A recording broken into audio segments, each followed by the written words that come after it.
Hurt.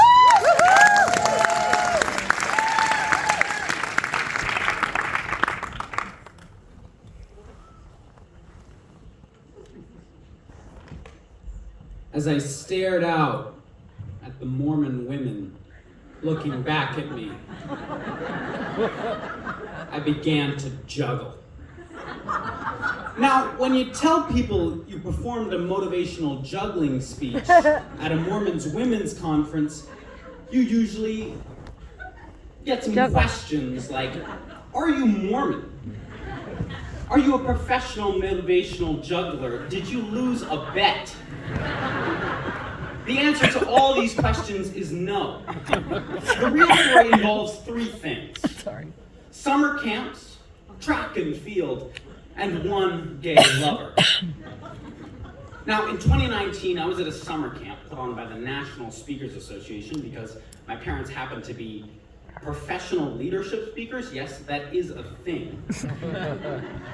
So at this summer camp, at the end, they have this talent show, and I decide, being the very cool 8th grader that I am, that I want to juggle.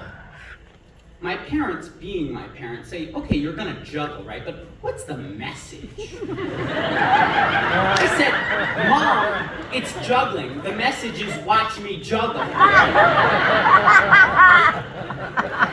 3 hours later, I've written a motivational juggling speech.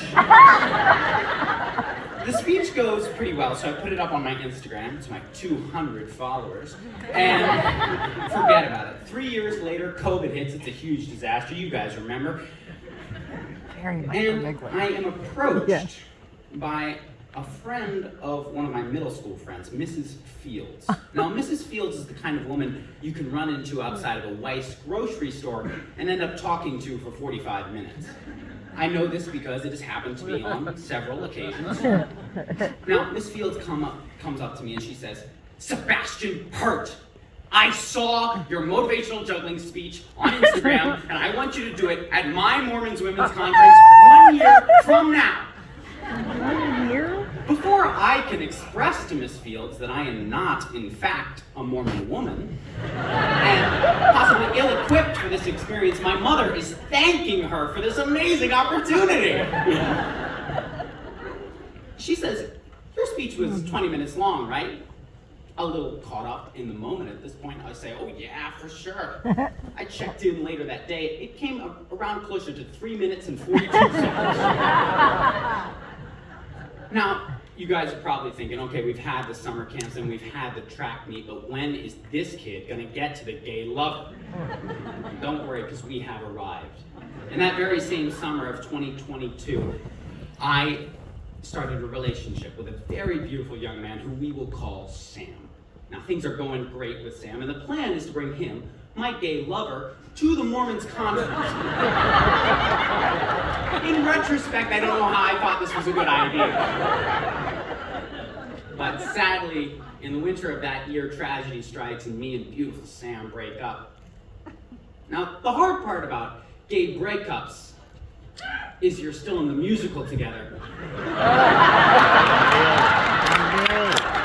breaking down in the choreo rehearsals, and he starts going out with the lead. Oh, no. Drama. After all, as we've learned tonight, love hurts.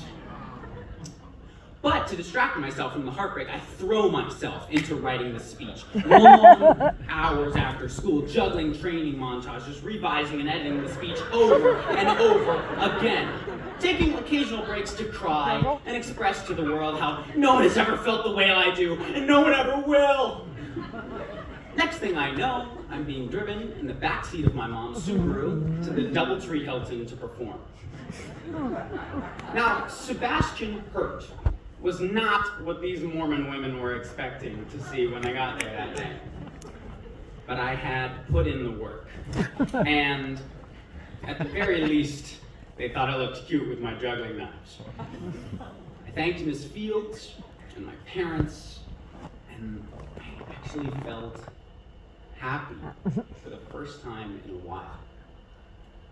Something strange had happened to me as I rehearsed for that speech. Juggling can be very meditative.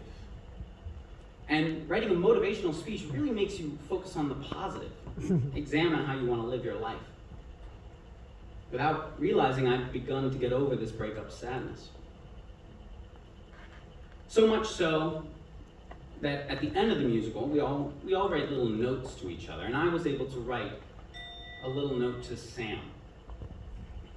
It was a thank you, expressing my gratitude for the beautiful relationship that we did have. I signed the card simply, "Love Hurt."